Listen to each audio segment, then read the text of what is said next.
Welcome back. Vinayaka Chavithi అంటే పాయసాలు, ఉండ్రాళ్లు, నిమజ్జనాల్లో వెల్లువెత్తే ఉత్సాహం కళ్ల ముందు మెదులుతుంది. అదే సమయంలో ప్లాస్టర్ ఆఫ్ ప్యారిస్ తయారీ విగ్రహాలతో నీటి కాలుష్యం కూడా మనసును కలిచివేస్తుంది.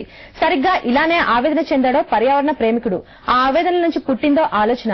అతని చిరు ప్రయత్నం ఓ పెద్ద ప్రయోజనానికి బాటలు వేసింది. హైదరాబాద్ లో ఓ స్వీట్ షాప్ యజమాని చేపట్టిన ఉచిత మట్టి వినాయక విగ్రహాల పంపిణీ ప్రశంసలు అందుకుంటుంది.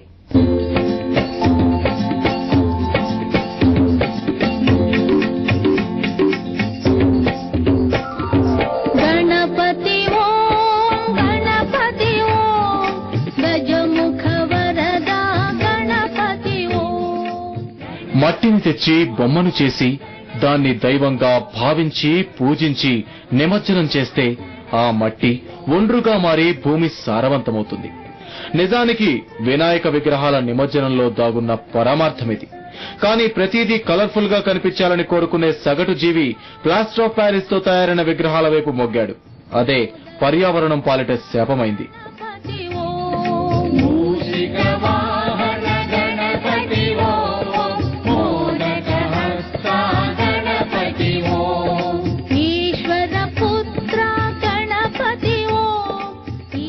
సంస్కృతి సంప్రదాయాలను పరిరక్షించే పండుగలు పర్యావరణ నాశకాలుగా మారడం హైదరాబాద్ కూకట్పల్లి హౌసింగ్ బోర్డులో ఉన్న ఎమరాల్డ్ స్వీట్ షాప్ యజమాని దొర్రాజుకు ఆవేదన కలిగించింది. దాంతో 4 సంవత్సరాల క్రితం మట్టి విగ్రహాలను తయారు చేసి ఉచితంగా పంపిణీ చేయడం ప్రారంభించాడు. ఈసారి 50,000 విగ్రహాల పంపిణీ లక్ష్యంగా పెట్టుకున్నాడు. ఇందుకోసం అయ్యే ఖర్చు 5 లక్షల రూపాయలు. అయితే ఈ ప్రయత్నం కొందరిలో ఆలోచన రేకెత్తించింది.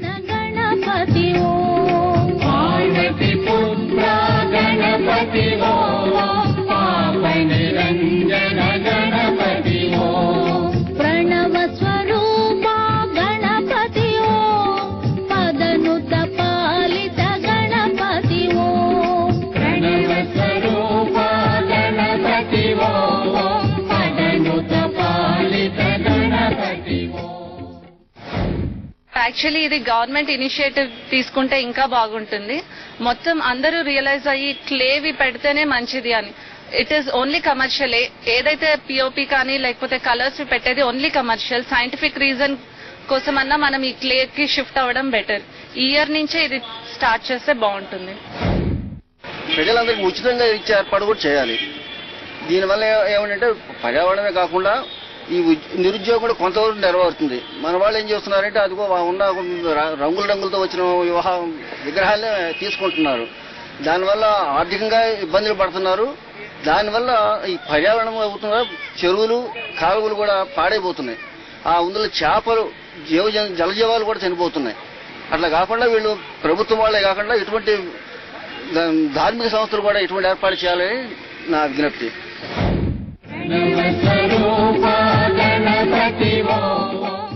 ఇందుకు కావలసిన మట్టిని తయారు చేసే కళాకారులను బందరు నుంచి రప్పించుకోవడం విశేషం. అయితే కేవలం విగ్రహాల పంపిణీతోనే దొర్రాజు ఆగిపోలేదు. పర్యావరణంపై అవగాహన పెంచేందుకు కూడా కార్యక్రమాలు చేపట్టాడు. అందులో మొదటిది స్కూలు పిల్లలకు పర్యావరణం గురించి తెలియజేయడం. ఆ క్రమంలో వారికి మట్టి వినాయక విగ్రహాలు తయారీని నేర్పించడంతో పాటు పర్యావరణంపై డ్రాయింగ్ పోటీలు కూడా నిర్వహిస్తున్నాడు. దాంతో పిల్లలు ప్లాస్టర్ ఆఫ్ ప్యారిస్ విగ్రహాల వల్ల కలిగే నష్టాన్ని తెలుసుకోగలిగారు.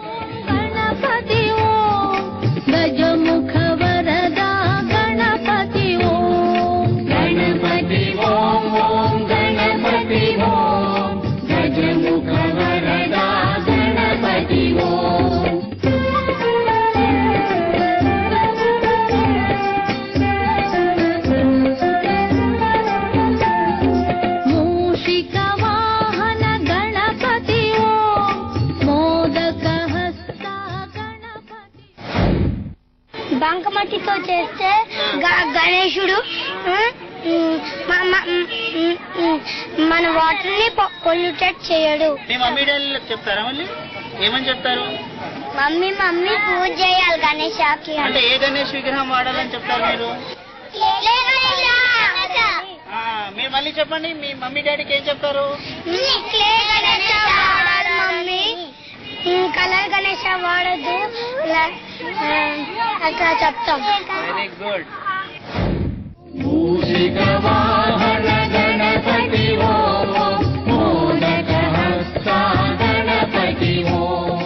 అయితే ఎప్పటిలా కాక దొర్రాజు మరో అడుగు ముందుకేసి ఈసారి స్వీట్ షాప్ ఆవరణలో 10 అడుగుల పెద్ద విగ్రహాన్ని మట్టితో తయారు చేయించాడు.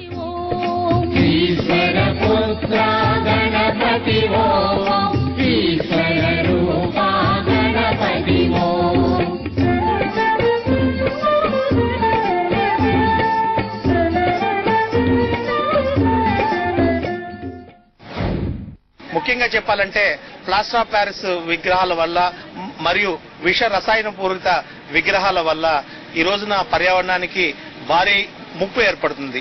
దాన్ని నివారించడం కోసం మేము వినాయక విగ్రహాలని ఉచితంగా పంపిణీ చేస్తున్నాం. గత సంవత్సరం 25,000 విగ్రహాలను పంపిణీ చేశాం. ఈ సంవత్సరం 50,000 విగ్రహాలని పంపిణీ చేశాం. ప్రభుత్వం కూడా ఈ విషయంలో తప్పనిసరిగా కృషి చేయాలి. ఈ ప్లాస్టర్ ఆఫ్ ప్యారిస్ విగ్రహాలు మరియు ఈ రసాయన పూరిత రంగులతో కూడినటువంటి విగ్రహాల ప్రొడక్షన్ ని ఆపేయడానికి తప్పనిసరిగా గవర్నమెంట్ కూడా చర్యలు తీసుకోవాలి. ఇళ్లలోనే మట్టి విగ్రహాలు కాదు, పెద్ద పెద్ద పందిళ్లలో కూడా మట్టి విగ్రహాలు పెట్టచ్చు అనే ఉద్దేశాన్ని ప్రజల్లో కల్పించడానికి ఈ రోజు ఇంత పెద్ద మట్టి విగ్రహాన్ని ఇక్కడ తయారు చేస్తున్నాం. ప్లాస్టర్ ప్యారిస్ అంటే ఒక విగ్రహం చేస్తే దాన్ని మోల్డింగ్ కడితే కొన్ని వేల విగ్రహాలు తీస్తారు. కానీ ఇది పని వాళ్ళే చేయగలరు అనమాట. వర్కర్ బయటకు వస్తాడు ఈ చేయడం వల్ల. దాని గురించి అదేమిటి మాకు ఈ ఇప్పుడు చేస్తారంటే పిల్లలు వచ్చి చూస్తున్నారు. వీళ్ళు చెప్పడం ఇదంతా మాకు కూడా ఇదిగా ఉంది. దాని గురించి మాకు కూడా ఉత్సాహంగా చేస్తున్నాం.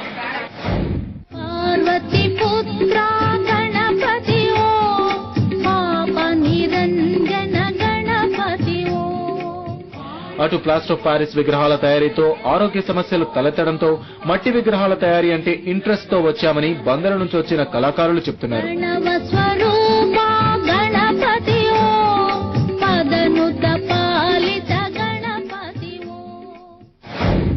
అంటే అది కాకుండా మీకు ప్లాస్టర్ ఆఫ్ ప్యారిస్ తో తయారు చేసినప్పుడు మీకేమైనా ఆరోగ్య సమస్యలు వచ్చేవా?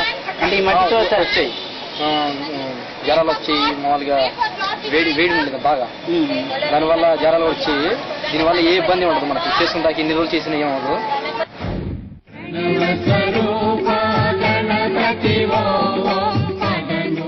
దొర్రాజు లాంటి పర్యావరణ ప్రేమికుల పుణ్యమా అని ప్రజల్లో కొంతవరకు మార్పు వచ్చింది. అయితే ఈ ప్రయత్నం సరిపోదు. ఇందుకు మనవంతు కృషి చేయాల్సి ఉంది.